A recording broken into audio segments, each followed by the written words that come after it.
What's up guys, Tom here from Metalloud, and welcome to part 3 of the Every Time I Die review series. This time we are taking a look at 2007's Gutter Phenomenon.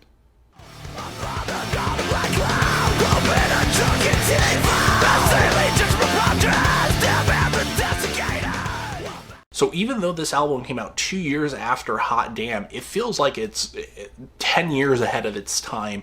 I mean, everything I criticized about Last Night in Town and Hot Damn, the roughness of it, the kind of low fidelity, the screaming that just felt rough. Again, everything felt just so busy and non-cohesive, just gone. Everything I had complaints about is gone on this album. It's as if the band just went into music lessons or something, or somebody told them, hey, look, this isn't working, do this and you'll sound so much better, and they took it to heart right off the bat with the first song, Apocalypse Then and Now. You really feel that dramatic improvement and quality from the band, from Keith Buckley's control over his voice at this point, where we get not just that screaming that feels a little bit out of control, but the growling, the screaming, the harsh vocals, the clean vocals, everything's just so much better on this album than it was before. You start getting those guitar riffs that are not only fast-paced, but also kind of feel like they're influenced by southern rock bands and things like that. And it's just such an improvement. The first guitar riff right off the bat, you really get that feeling of just fun, fast-paced energy from the band that we've kind of come to expect at this point. And this album definitely shows off what they can really do as a band. It doesn't just feel like that they're just making hardcore music or anything like that. You get the song The New Black, for instance, which is probably the closest thing that the band has ever done to a pop song, and it kind of carries on the tradition of the song Ebola Rama off of Hot Damn, which was kind of catchier, and you definitely get that from The New Black, which is this kind of fun party song. It's not quite as heavy as things that other songs on the album that they've done, but it's still pretty harsh there as well. You get songs like Kill the Music, which again is this other fast-paced song, but it's not as busy. It's way smoother than anything that they've done on Last Night in Town or Hot Damn, and it even features guest vocalist Gerard Way from My Chemical Romance on there, and it's really felt on the song. You have Tuscan Temper, which is probably to me my favorite track off this album. It really stands out, just the way that they kind of do the guitar riff and cut things out and then go back to it.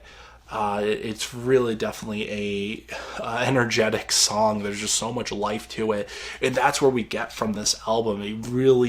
Everything that was good about Hot Damn is just turned up to 11 on this album and just smoothed out, and the production is so much better because you really feel everything here. You feel the guitars, you feel the bass, you feel the drumming just doesn't feel like this constant drum beat going like it did in a lot of the other songs. You really get the sense of the varied style of the drummer on here, and everything just, this doesn't feel like an album that came out 2 years after Hot Damn. It feels like an album that came out 10 years. Like I said, while Hot Damn was a improvement over Last Night in Town, it was kind of a transitional improvement. It was a step up. This feels like they just jumped up the whole staircase at this point. Like, we're missing, if they carried over the way they went from Last Night in Town to Hot Damn, feels like we're missing about 3 or 4 albums where they continue to improve, and then we get Gutter Phenomenon here. So I really like this album. It's not my favorite Every Time I Die album, but it's such a drastic improvement over Hot Damn, and I really think this is where Hot Damn was kind of the breakthrough album. I think Gutter Phenomenon kind of really cemented that, and it is a bit of a change in the style. Like I said, they've incorporated more of that southern rock style that we've expected from the Buffalo, New York-based band here. And that's really where we start to get the Every Time I Die we know today.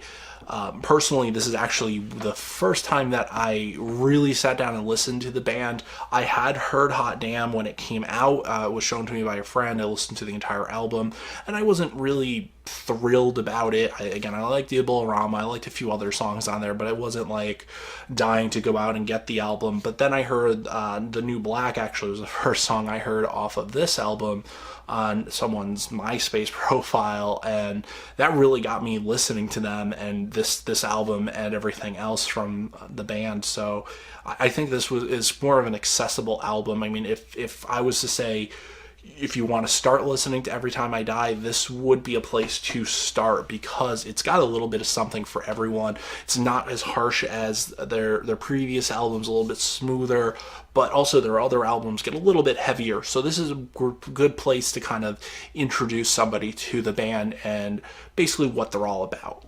Thank you guys so much for watching part 3 of the Every Time I Die review series. Next time we're going to be taking a look at 2007's The Big Dirty. Make sure you are staying up to date with everything Metalloud. Follow me on Twitter at Metalloud, as well as Facebook.com/Metalloud.